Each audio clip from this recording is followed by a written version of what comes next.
What's going on, guys? Welcome back to another episode of the More Life Podcast. I'm here with the one and the only Jonathan Lewis from J Pro Productions. Say what's up to the people, Jonathan. What is going on? What is going on? Woo! Okay, this is like a video exclusive because I don't really do the podcast online on YouTube and stuff like that. But this one warranted us having a video and us having this footage out for people to see as well.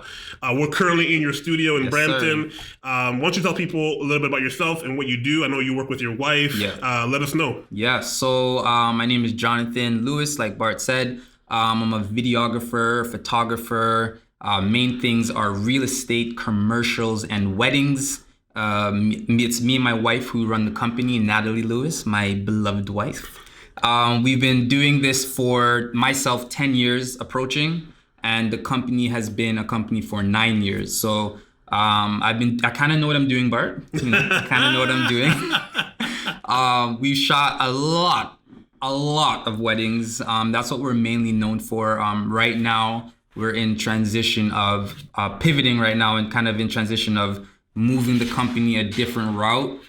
Still doing weddings and still focusing on what we do best, but we're just kind of like expanding our horizons, so to speak. Yeah, yes. No, I get that, especially right now. But to give people a sense of the grind and the work that you do, because I know that you work really hard, and I've seen your profile on social media.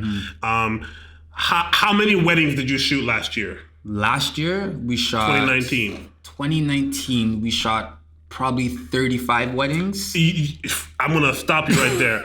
For people who don't understand filming weddings, and event videography and photography, 30 shoots for a year is ridiculous. It's completely nuts. And 2018 was 50 weddings. Nah, you see, and but you see, and then that's what I mean. That's what I mean when I say J Pro is pivoting, because, like you said, like 50 weddings, 35 weddings, that is completely nuts. So now we're finding, okay, where's our niche in the wedding industry? And we're trying to scale down, up the price, but give a little bit more quality and a little bit more offerings to the actual service, but downscale in the volume that we do a year. So it's still, let's just say for figures, you could still make $50,000 a year. Let's just say it's not that, but if you could make $50,000 doing 50 weddings, or you can make $50,000 doing 5 weddings. Right? So less hustle and bustle, more quality, and that's what we're trying to do. Let's start at the beginning. Tell me,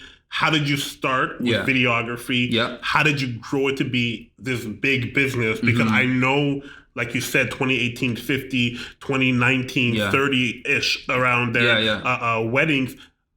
I've done this. I've shot weddings, and I know the amount of work that it takes, and I know the amount of work it takes to build a business and a reputation.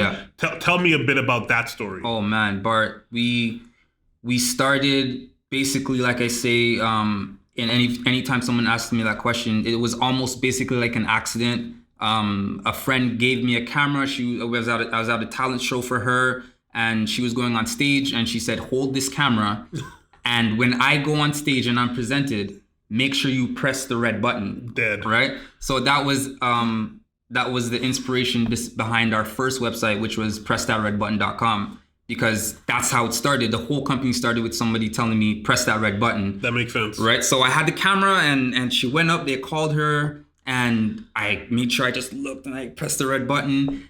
And I just fell in love with like the fact that like something's happening and I'm so in charge, and it's so important to this person for me to make sure that it's being captured and, make sure like, you're getting me and all that stuff. And like, long story short, I fell absolutely in love with shooting. Just like that, Bart. Like, I've never done anything in my life before where I fell in love so quickly with creating something. I've never really created anything like that before. So I fell in love with the camera. I fell in love with what it does. And again, fast forward, we in 2011, this is hustling and bustling. I was working at Honda, and I'm like, I think I can do this. Like, I should like, John, like, what do you mean? I'm like, I think I can. So you already had a job. Yeah, I had a job. You had a job, a career. Yeah, I was a car detailer at Honda. Yeah. I was rust proofing, and I was in the 9 to 5 world, and it wasn't bothering. I wasn't bothered by it. That's what I know. I'm a hard worker, and I know that I'm guaranteed this. And so that transition, when I told my wife, I'm like, she had a 9 to 5 job as well too, right? So I kind of knew if anything was to fail, we still would be okay because she's still working. So it was a big risk. And that year, I registered the business. We got one wedding. Wedding. I just want to stop and clarify. You quit your job? Yeah. So bro, you didn't have any clients, and you said, "I think I can do it," and just went cold turkey, no side hustle business. No. So what happened was, and let me just be a little more clear. So before I actually quit, we were on Kijiji saying to people, "Let us do it for free." So we were just basically, my theory was, let's build a gallery. So when we do start charging people, at least we will have something to show them. Yep. So between me going to my little side gig hustles and working my full-time job, it started to conflict now, where my boss is like, okay, you can't keep taking off so much time. Right. But I'm like, I see the benefit in this. If I could get paid for this eventually, the $300 that I'm making at this birthday gig, that's more than what I'm making working 8 hours. So eventually, I gave him my 2 weeks, and I said, Nat, I know we don't have any paid gigs right now, but we have a solid gallery, right? Wow. And I quit, handed in my 2 weeks to my manager, John. Shout out to Johnny for listening to this. Shout out to John from Honda, fam. Thank you for allowing me to leave.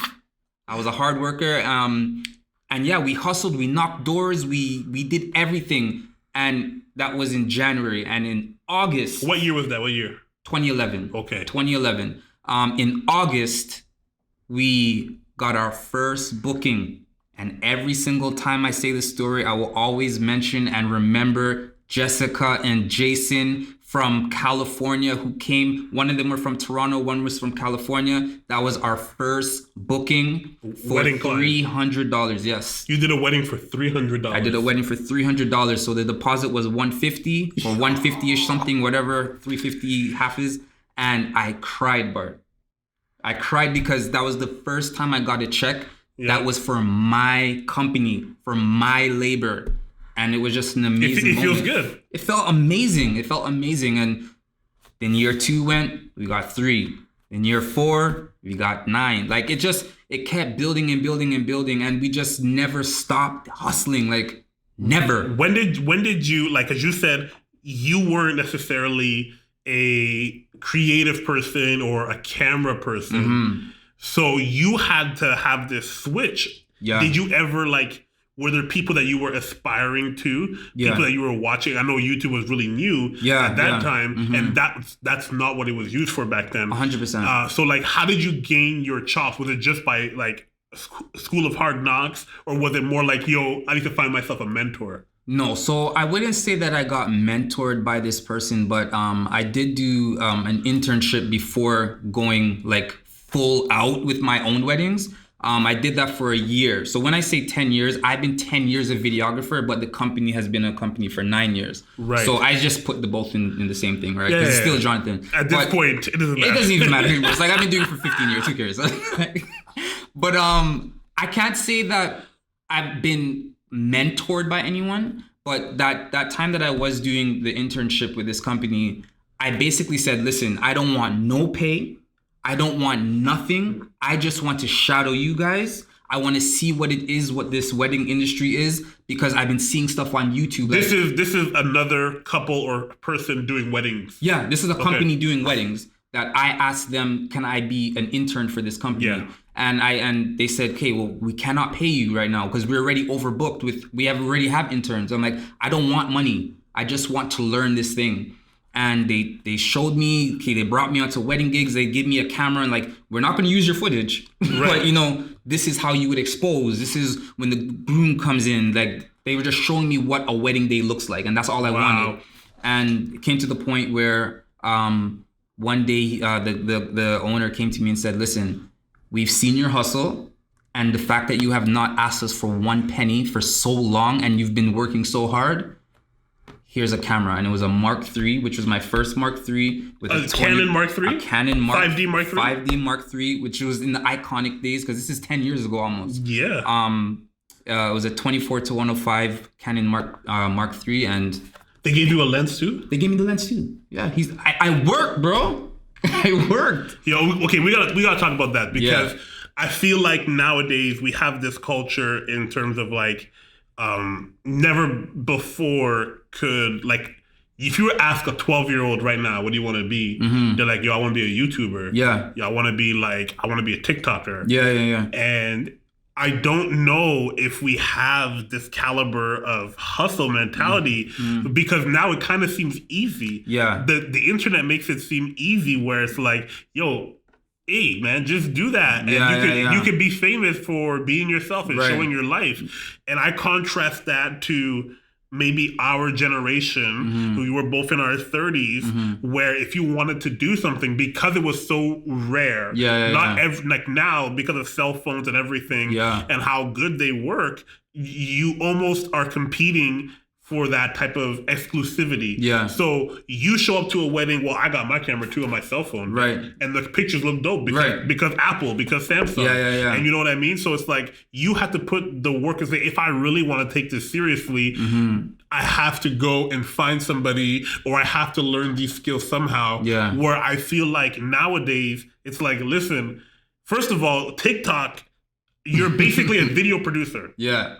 Because they're teaching these guys how to do transitions and edit and everything. Yeah. And they just need to look at that and say, well, I can do that too. And maybe I'll get a viral video and pop off. Right. And then I'm set for life. Right. I'm brand deals. And then that's the difference. To go back to your question, it's like, I don't work off of maybes. Right. So I wasn't doing anything 10 years ago to maybe compensate what I was making at my full-time job, right? So this generation now, that maybe can be maybes because it literally can take one video to change your entire life. That's it. Right? YouTube will pay you and you know what I mean? So Charlie D'Amelio, it just passed a year. So I don't know if you know Charlie. That girl, right? The renegade girl. Even though she didn't start to dance, it was a black girl that did that. Shout out to black people, black creators on all platforms. Let's get it. But you know, she not maliciously, she took the dance or whatever. Everyone, that's the whole point of the platform is to copy people's dance and make things go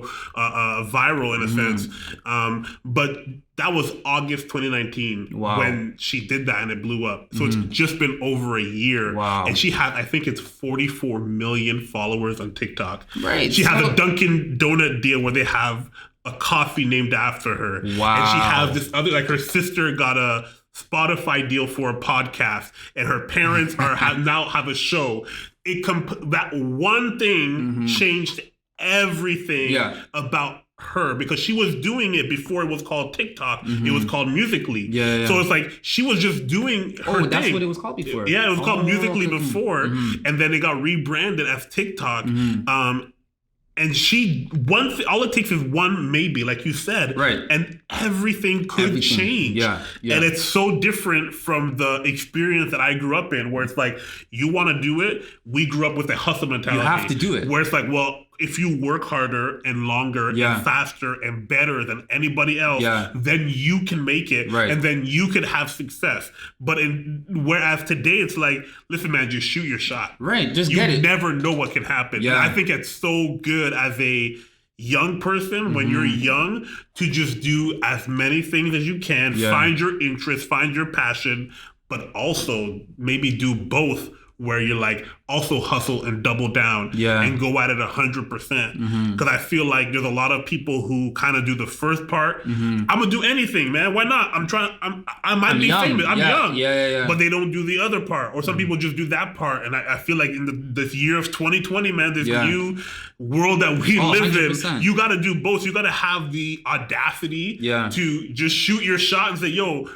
bun it, guy. I'm going to do whatever it is. I'm going to try. Yeah. Also, whatever I find that I'm getting some traction, there's nobody that's going to work harder than me. Yeah. There's nobody that's going to push 100%. Push this. So it's like the audacity, like you said. That's what I like that word, because when I was doing the internship with that company, they made me feel like when you go to a wedding, you have to be in a tie, a black shirt with black pants and dress shoes. That's what I knew. Wow. So now when J-Pro started and I registered my company now, I'm like, I can't bend down.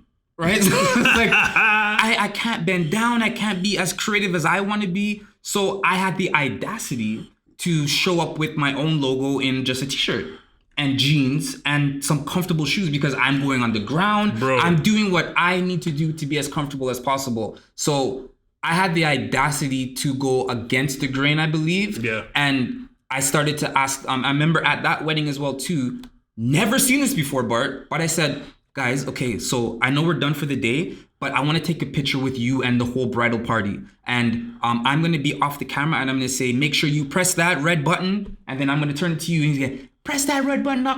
So I've never personally seen a videographer interact with the whole wedding 10 years ago.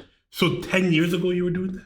Yeah, about 10 years ago was my first wedding. Okay, yeah. I got to explain something to the viewers because the big thing you see about JPro especially on IG, is you're always interacting with the bride and groom. From day one. And it's true, nobody does that. And I want to put this on a record, whether this is the video podcast or the audio. I am not claiming anything other than what Jonathan has seen. I personally have not seen that since up to now. Obviously now people are doing that, but when I was looking at videographers on YouTube and just kind of getting inspiration from like, okay, what is a wedding look like? I never seen people interacting. So that's so where, true. You know, guys, let's get it. And, you know, let's take a JPro selfie and stuff like that. I never seen that before. So this is not new. This is from 2011.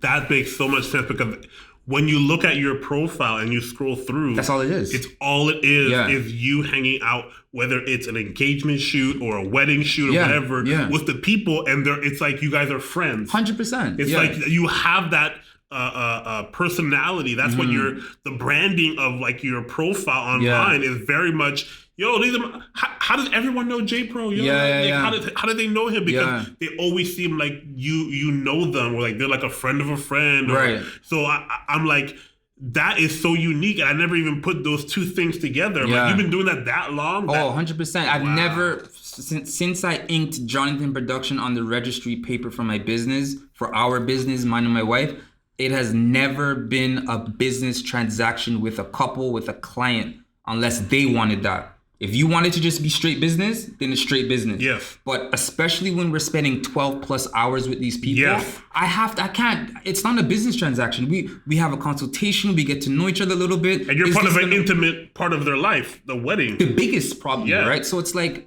I have to be able to talk to you, laugh with you. You know what I mean? So it's like being interactive with our couples, with our clients that's innate. That's like first nature for us. That's very innate for us. Wow. Okay. So I also wanted to ask you about how do you transition from one spouse being involved in a privately owned company and one working the 9 to 5, and then it going from that to you getting your wife of all people to be your second shooter, your business partner, everything. And she leaves her stable income, stable job, benefits, you know, probably pension, all of that stuff to come work in a business that doesn't have any pension. Has nothing. Have vacation time is whatever you afford to pay for yourself. Exactly. And all these different things. And be willing to do camera work. Not everybody is skilled at holding a camera and doing events, you know, weekends and evenings, all that kind of stuff. That was one of the biggest transitions for us because, like you said, everything you just listed as far as a benefit to a job, we didn't have that. So my teeth were rotting off. I cannot go to the dentist, right? So, but it was more like we were getting so busy because what a lot of people don't know is that even though it's called Jonathan Productions, it actually is Natalie Productions. Because from day one, she's the one that got Jessica and Jason. She's the one that got the second wedding. She's the one that got the 18th wedding. She's the one that got the 100th and 200th wedding. I don't do that. That's not my job. My job is to shoot, be creative, and promote the business. That's it. So now coming out of a 9 to 5 job where Nat was, it was more like, hey, Nat, if we get a shooter to come with me every time, because we're getting busy now. Yes. This is how much money we will be paying out yes. to this shooter. So do you want to take the risk and train on the times that we have weddings on the weekend? You could come and like kind of watch me. And she said, okay, let's do that. Then it got to the point where now we were doing cultural weddings. They're in the week. Wow, yes. So now she can't take time off work to go to a wedding every week, right? So it came Arab weddings, Indian weddings, those are multi-day weddings. Sometimes Wednesday, Fridays, Thursdays, so it came to the point where I had to train her from scratch, and she got like speed training with me. Yeah. To the point where she had to go take that big leap too, and she handed in her 2 weeks. Wow. So I took her out of her full-time job. You guys had kids at this point? We had one at this point. We had one. And we were like basically just trying to know each other too. We were just married, right? Yes. So it's like between just getting married, having a child, leaving my job, you leaving your job, building a business, trying to get popular, trying to get bookings, trying to grow the company. It was very, very, could have been stressful, but we seen it as this is how you build a company. The legwork. This is the legwork. So me and her, we got some Vistaprint flyers, put our name on it. Yo, shout out to Vistaprint. Shout out to Vistaprint. Those were the stepping stools. Like they everything we needed promotion-wise on the door. Hi, my name is Jonathan. If you ever need a family shoot, if you ever know anyone that's getting married, we do weddings. Like we did the footwork. And this is because we know, okay, you came out of a 9-to-5 job that was paying very well. I came out of a 9-to-5 job that was paying very well. So now to compensate both of those incomes, we need to do some hustling. And that's what we did. And now... So now, what does that hustle look like in 2020 in the middle of a pandemic when grinding is different and doors... People want to know if you're wearing a mask. Cynically speaking, you can't hustle the same way. 100%. The world has changed fundamentally. We have social media that is so much more prevalent. You have ways of connecting with people on LinkedIn that are so unique, and people are looking for your IG profile more than ever in a creative medium like photography or videography. What does grinding look like for you nowadays? Wow. So grinding for us is now we basically, let's just paint a picture. So we had 30 weddings booked for 2020. 27 of them got rescheduled to 21. Yeah. To 2021. And we were only shooting 3 weddings this year. Okay. So that is 97% of our income gone. Right. Not half of it. 97% of it. So now shout out to Justin Trudeau and Serb, which has helped. Right. But we also have to now find creative ways. So like I'm doing courses that I'm selling, presets for Lightroom and stuff like that. My merch, a lot of like, thank you. Can I oh, for sure. Shout, if you are a Jonathan Production customer or anyone that has bought any merchandise from us through this pandemic, I applaud you, I salute you, and I thank you because it has been greatly appreciated, especially in these difficult times. Let's talk about merch for a quick second because this is a whole new world. Yeah. Because I just got introduced to Dave. I'm 35, guys. So I just found out who David Dobrik was last October. You know who David Dobrik is? Okay, how old are you? I'm 34. So that means, I'm 34 too. I don't know why I said 35. I'm turning 35 in the next 5 months. We're the same age, and we don't need to know who David Dobrik is. He's not our demographic. Okay, so I don't care then. He's a YouTuber, one of the most famous ones in the last little bit. He was grinding for a long time, doing the whole vlog type of thing. And he started this merch, Clickbait, maybe a couple of years ago. I don't even know. Again, I'm 34 years old. I don't know that much about David Dobrik. But the amount of money this man is making because of the attention he has on YouTube and how he's been able to pass that onto merchandise and different avenues of making money. You have a clothing brand. You have garnered attention through social media and different avenues, and you now pivot those eyeballs, say, hey, look at this here. Why don't you take a look at J-Pro sweatpants and hoodies and sweatshirts and t-shirts? Walk us through the process of deciding to do that. So it like, I know there's other people that have their own merch, like this David guy, and like that's probably I love so much that you said this David guy. I don't know him. I don't know him. Right? We're just two old guys. Just two old guys talking about David. Don't know anything about David. So like he has Clickbait for his merch and Clickbait and all that. I just we show up, like I said, I went against the grain with what I was taught with my internship. Yeah. And I wore my own logos on my shirts to weddings. Yeah. And then as we got popular, people was like, hey, can I get a shirt like that? So we kept getting that, like every wedding, like, hey, where did you get that shirt? Is that your logo? Did it? So it came to the point where like, hey, listen, why don't we just sell them?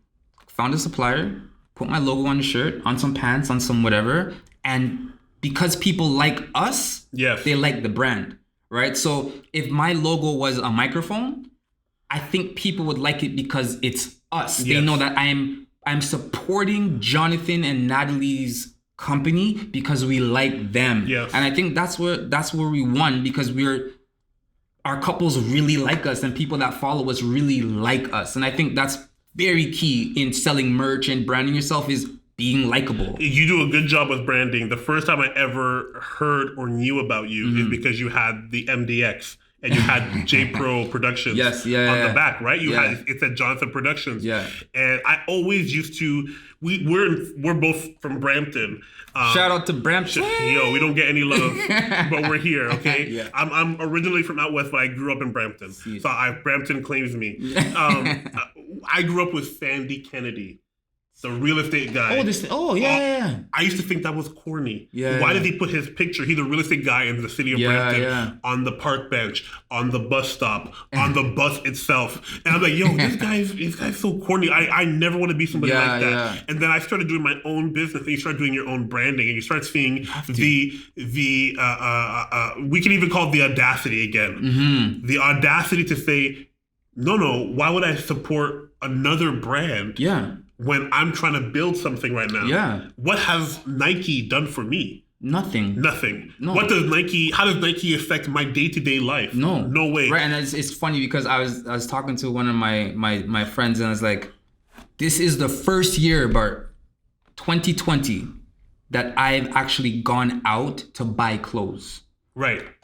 Majority of my clothes are J Pro. Because when I go out, I feel like I'm still advertising. Like, if I go to the grocery store, I want you to see J Pro. I don't want you to see Nike. And if I do wear clothes, like now, there's no logos on it. Yes. Right? I'm a walking brand. I'm a walking merchandise. And companies want you to be a walking merchandise for them. Exactly. And I don't know why it never clicked on me. And it took me so long. Like, even see, I'm wearing this podcast. Like, I never thought that I would be the person wearing like my own branding. Of course. And now it's like, I'm trying to buy so much of my own stuff. Yeah. Because people see this. Like, I've never seen that before. What is that? Yeah. It's brand new. And I'm building the hype up, and then I'm going to drop it. Yeah, exactly. And by the time I drop it, I'm already wearing the next release. So people are like, wait a minute, I just bought this one. How'd you get that one? I'm like, it's coming. Don't worry. It's coming. Yeah. But we have this new market within everyone's sphere, where it's like, because we're moving away from these Aldo and this, remember International Clothier back in the day, Paco jeans, yes, about Paco, that? Exco, Paco, all these different things, right? Where it's now coming to a place where people are like, well, I love David Dobrik. Yeah. I watch his YouTube video every day. Yeah. I know J Pro. He filmed my wedding, and the clothing is actually good. It's good material. Yeah. It's not cheap T-shirts from Byway. Yeah. And shout out to Byway. All these ads better start coming back to me. Right? Everyone that's shouting out all these royalties. Yeah. But people are now being able to disengage with these big brands and going more for the personal touch. Yeah. I see so many people now who are like wearing clothing that is tied to a personal brand rather than just big box names. I know there's always going to be Nike, there's always going to be Ferragamo and all these, Balenciaga. Everyone's always going to want that type of stuff. Yeah. But in terms of like the market where Stitches used to be involved, Aldo and those type of places, I think there's a market for anybody, whether you are a slam poetry artist. Brand yourself. Yeah. Like the branding I just shoot weddings. I'm a videographer, and we put ourselves out there to the point that people want to buy our clothes. And it's not my clothes, it's just my logo. Like, you know what I mean? So it's just like, hey, if we want to support you in some way, shape, or form besides using your service, they want to buy our merch. And it's like I said, it's been so so appreciative on our end because people like they actually order and they really buy it and now you make sales every month. Right, exactly. That's a part of how much we make a month is that, right? But now our suppliers, like, COVID, but whatever. But but yeah. Talk to me about the pivot, because right now you guys are looking. You guys are looking to transform, and this is the beauty. This is why I tell everybody you need to start your own business, even if it's a side hustle. There is so much honor and respect for 9-to-5 warriors, people that do their jobs, and some people are built that way who very much like to do that type of stuff where they can like go in, do my thing, and get out. And I know I have this type of security. Yeah. But even those people, I encourage and say everybody should have a side hustle. 100%. I feel like with the way the world is moving, all this coronavirus stuff, we might go into a relapse, all this type of stuff. People need to have it in their minds and be like, listen, nothing is guaranteed. No. But if I have a system of hustle, like where I work, I do extra stuff on the evenings and weekends, or I have a part-time job and I do this as my part-time, I know at least I know how to generate my money for myself, and I can't always depend on Daddy Trudeau or depend on whatever job I'm working at to pay me, because there is I feel like the entrepreneurship type roles are going to be more and more and more. 100%. 100%. It's like the way that I think that, what was the question again? No, I was just asking about like the pivot. How are you guys? So for us, it's like we looked at this year, okay, and we seen with one announcement, 97% of our income could go away from us. So the pivot for us was more like, okay, as bitter as this is that we're not shooting and we're not as busy as we usually are, the sweet part about it is that we actually got a chance to step back and look at what we can change. What can we refine? What can we adjust? What can we refocus on and focus on this more and less focus on this and more focus on that? So for us right now, it's everything. So we're pivoting our services. So whereas we might have done 50 weddings, like I said before, now we're gonna do 15 weddings. We used to focus on weddings. Now we're gonna focus on real estate, commercial. We don't want to be just the wedding videographers. Gotcha. We want to be the videographers that have multiple streams of how they use their camera. The camera is not only for weddings. Right. The source of income is not only weddings. And when people see the logo, they first think weddings. Right. So everything is going to change. And I love that you did that, because when you're in a season of transformative change, like we're in right now, you have to take a step back to see the picture. People may postpone weddings, right? But corporations are always going to need videography. 100%. And people are still going to buy and sell homes. Real estate is never going to go away. So I think it's very smart to open your eyes to all these different avenues. And there is such a great reward. Like episode 1 of season 2 of this podcast, we talked about keeping track of your time and how when you can track your time, you can track your goals. Right. But if you don't take an audit of yourself and really dive deep and say, okay, what are the things that are important to me? How am I going to achieve those goals? Because now you have 3 kids? 3. You got 3 kids. You have a wife. You have a mortgage. You have a business. Priorities shift. And you ain't getting any younger. No, so, sir. Doing event-based videography can only work for so long unless you have substantial help and a bigger agency that can manage all these different type of things, and that becomes a whole different role, where you're now a boss and not necessarily an artist. So I want to even dive deeper in the sense of where do you see your home life, business life, and how that all merges together? Because even off camera, you mentioned how you saw the beauty of just being home with your family and seeing all of that. So talk about that. It's the what we see is definitely just a refinement of J-Pro. Like from day one, we've been hustling and no sleep. I was always the one to say, oh, I don't care about sleep. I gotta hustle. I don't care about sleep.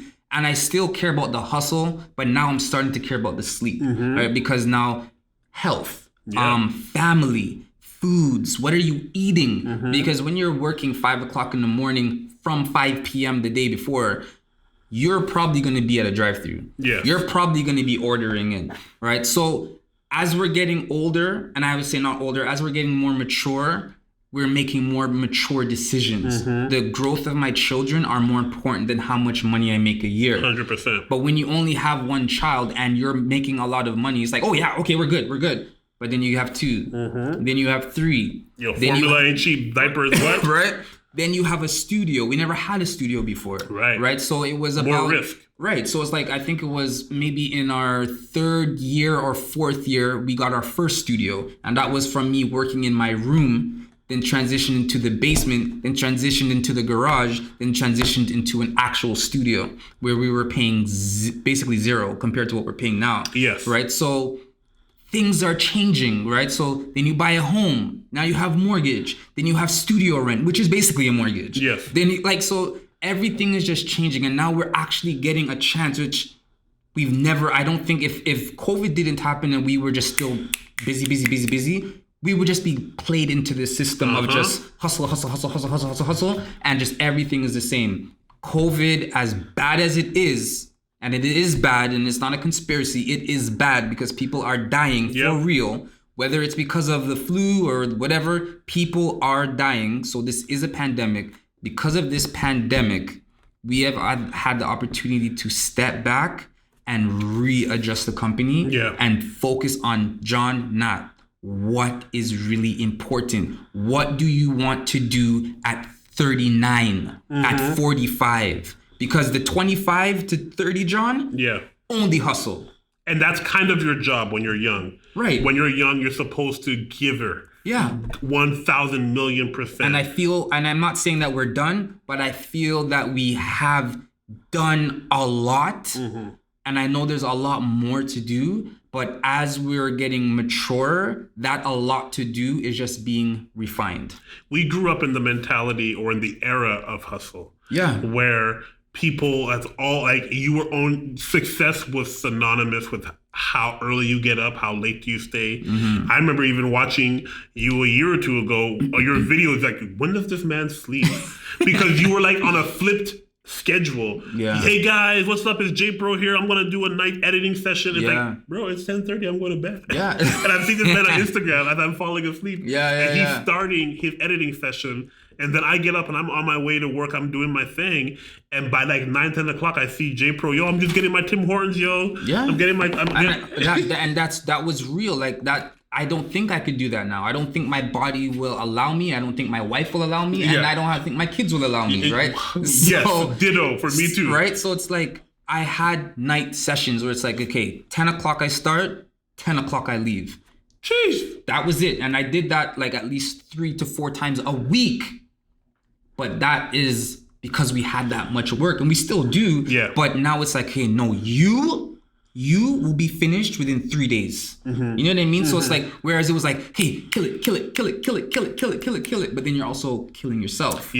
I in my business, I do a lot of web design and branding. And what I'm learning and developing now is all these different marketing, tricks of the trade. This is what you're doing too. Building the course, selling digital assets. This passive income is so real because you never know. So I just started online course. I haven't even done it, but I put up a landing page. And people can sign up for it. And because I was speaking at a conference, people have been people all over the world have been signing up. That's amazing. To a course that I'm not even done recording yet. And the reason why I say that is like, you never know when there's going to be a dip. Because the same thing happened to me once March hit. I literally, the week before, agreed to the biggest contract I ever had in my business to date. And then contract was signed, deposit not given yet. So I just was like, I hadn't said anything to anybody. I was like, until they get the money, it's not real. I'm like, oh my gosh, they signed the contract. Yo, bless. This is like, this is 20K plus. I'm like, we out here. This is what 2020 is going to be about. literally, like, I think it was 10 days or like 11 days after the news hit, I get an email maybe 3 days after where everything was being shut down saying, hey, we're going to take a pause. Like, I didn't even get the deposit money. That would have been $10K. At least.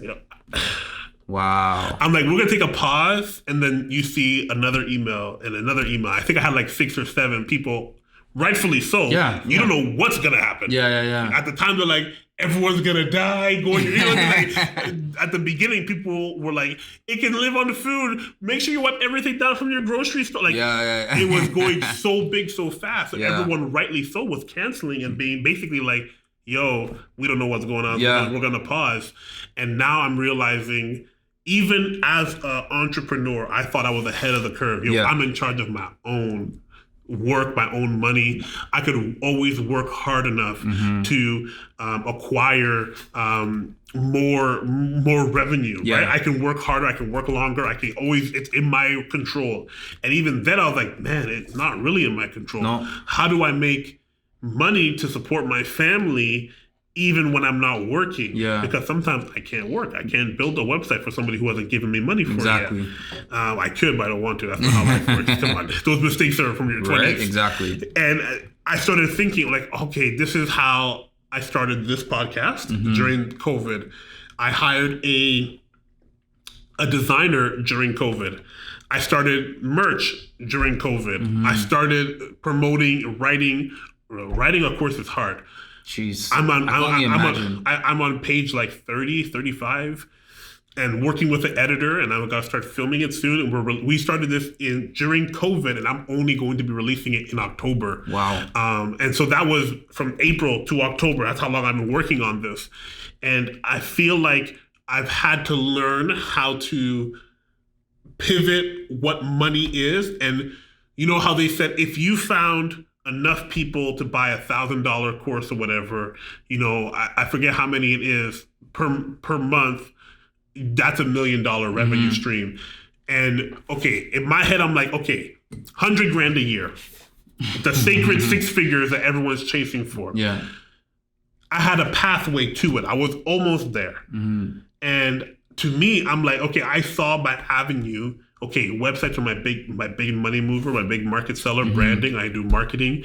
And then I had to kind of refocus everything and be like, shoot, maybe if I chop and get a certain amount of this, and make the math work. Yeah. And it's about like making the math work. And at some point, you got to stop being the web designer or the videographer. Right. And you got to be the business person. Yeah. You got to think about this from a business standpoint. What exactly am I doing to make not just ends meet, but to further the brand? Because the brand can be whatever. Yeah. You know what I mean? Like what you said, the brand used to be synonymous with weddings. Yeah. And now you are going to start to push it to be synonymous with video. Perfect. Exactly. Yeah. So I to me, I'm just like, entrepreneurship is yes about your craft, but I like to consider myself a business owner, and not just a freelancer. Yeah. And I have to behave in a way where I'm respecting myself enough to read up on different tactics and finding out how am I still going to do all the things that I need to do to make this business work. Yeah, definitely 2 different mindsets. An entrepreneur and a business owner to me is so different. Like it's you could just be the creative guy that's not making money. Right. You know what I mean? Or you could be the business owner that is creative and just creatively run your business, right? Yeah. So it's like that's where I think like it took long because I just always wanted it to be about, okay, what can you do, John? What can you do, John? What can you do? But now it's like, hey, you can do a lot, John, but it's all gone. I used to do video work. Right. I don't do it no more. That's crazy. Because I had to niche. I had to make the hard decision to be like, I could add this to the equation, or I could double down. Yeah. And I had to make a business decision because I love gear. Yeah. I love cameras. Yeah. I was that guy. I got hooked. Someone showed me a 5D Mark II, and that was the first camera. Classic. Shout out. That's like the original DSLR that could shoot photos and video. And actually, like, that was the first HD, no? First, Canon released a camera in 2008 or 9 that could shoot HD 24p for I think 15 or 20 minutes. That's crazy. And it looked like a movie. Yeah. Because it was 24p. I still think it looks like a movie. Even to this day, if you have proper lighting, it's amazing. Yeah. So that changed my life. That's how I thought I couldn't believe it. I'm like, I want to get one of these cameras. I want to do this type of stuff. Yeah. And then I started to find my way. And that's the thing. I had to make the hard decision and to say no to good to make room for great. And I was at the barber getting my haircut just a couple weeks ago, and there was a photographer in the room. Okay, it's a very COVID safe.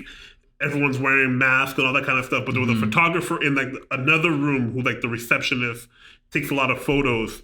I don't want to name names, but he was talking about how he wants to be this type of photographer and he's having a hard time finding a clientele. And I said, are you making decisions as the artist or are you making your decisions as a business owner? Because if you talk to anybody who knows business, it's simple to solve your problem. 100%.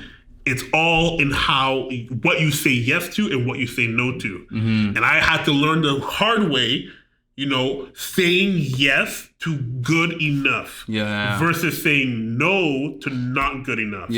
So I was stuck in the loop of building websites for $300 and $500. Wow. And the same way you started doing wedding photography that way. Yeah. It's not sustainable. No. I'm not paying no bills building your website. Go to Wix. Let me help you find Squarespace. Yeah, 100%. Those things can help you and you can do all of that. And I was comfortable too.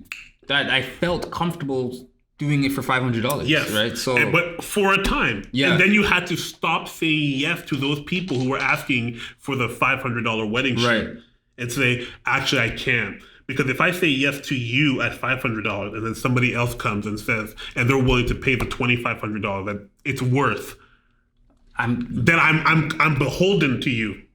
And I forget which movie it was, but it's a Rocky movie where he's like, let me tell you something you already know.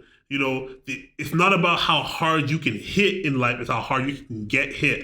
So he talks to, I forget, to one of his junior or whatever. Rocky's talking to his kid or whatever he's saying. Yeah, you gotta know. Once you know your value, then you go out in the world and you get your value. Yeah. And after you get your value, it's all about how hard can you get hit and keep going. Because Corona is going to happen. Life's going to happen. Your life is going to change completely. If you're listening to this and you're 25, by the time you reach 30, you will have a completely different life than 25. By the time you reach 35, it will change again.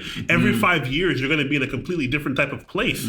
And hopefully, if you're doing stuff, if you're doing something, if you're just loafing and setting goals, exactly, your life is going to be in a different, or the world's going to be a different place, whether you're there or not. That's true too. But I'm like, I feel like you have to have these principles, knowing your value, getting your value, and then being willing to withstand some of the adversity that's going to come. Yeah. That's how you grow as an individual. That's how you grow as a business. And I think that was when we first started, my brother Daniel.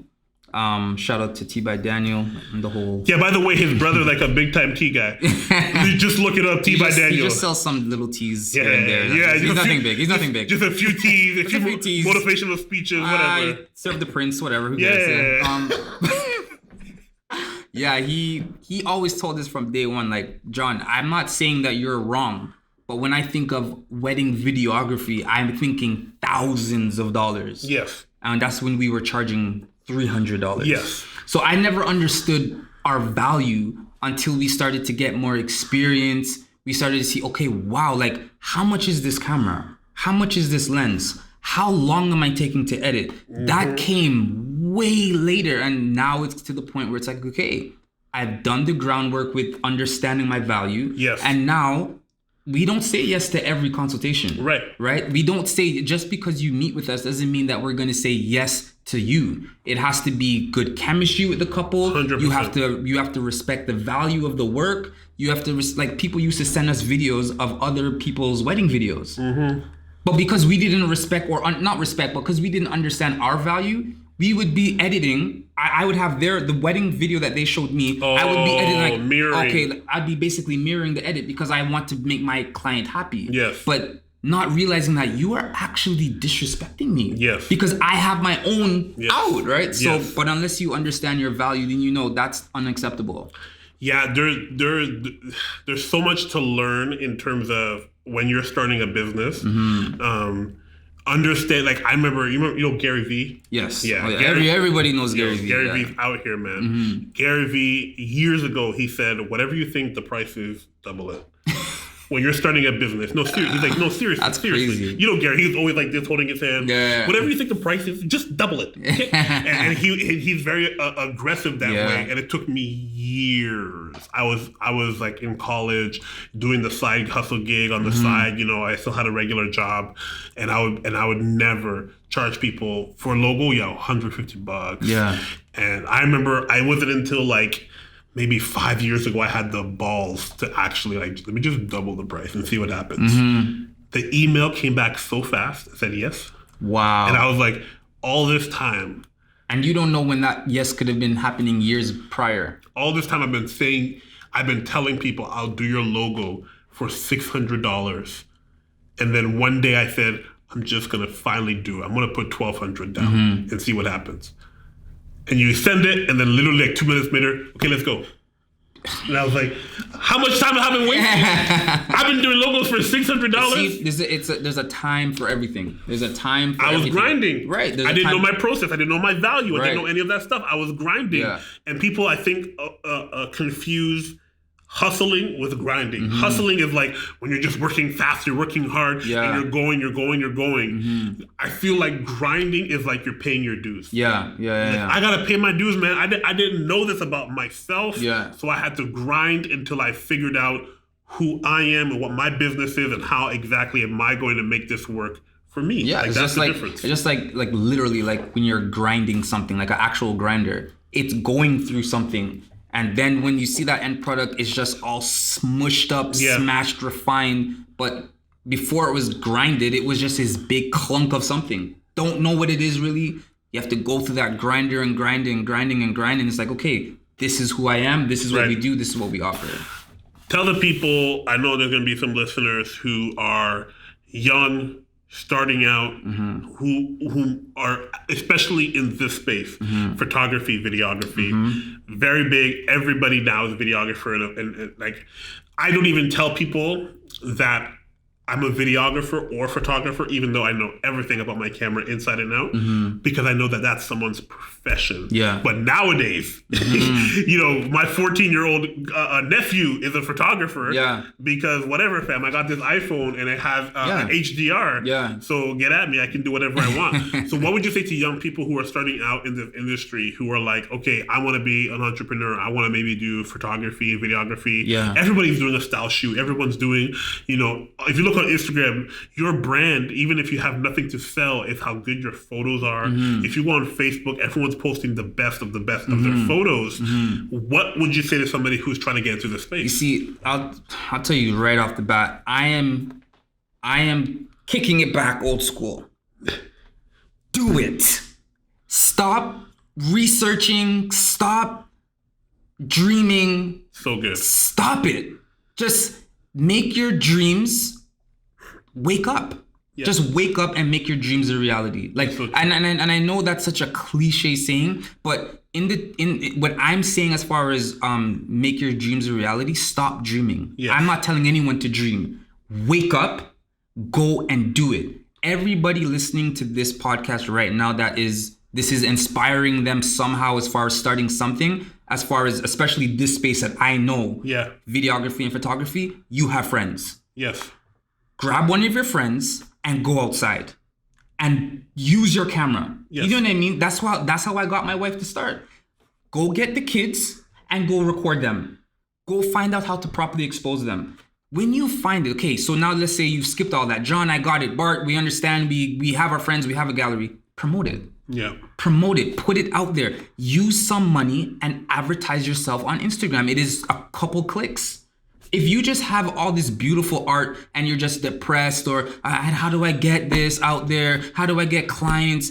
Go on Kijiji. Go on Craigslist. Is that even a thing now? Craigslist? Yeah. Actually, that's where we started. Yeah, we went I remember Craigslist. Craigslist. Go on put yourself out there. If I could scream this in a Megatron on CNN over the biggest, go and do it.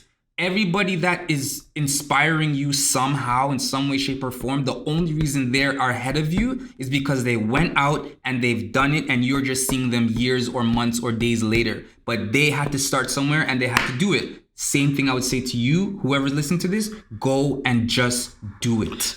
I had people in my life tell me from a very early stage, even when I was just graduating from Humber College, start a business. Yeah. You can do this, Bart. Start a business.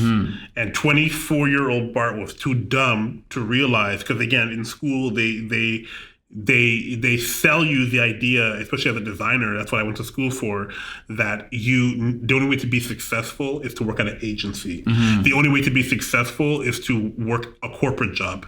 And I feel like that's such a disservice nowadays. Nowadays, it's like, if you want to be successful in your craft, I forget which book it is, your 1,000 hours. You have to get your 1,000 to become, or 10,000 hours to be an expert in anything. You got to get 10,000 hours. So you want to be successful in photography, get your 10,000 hours.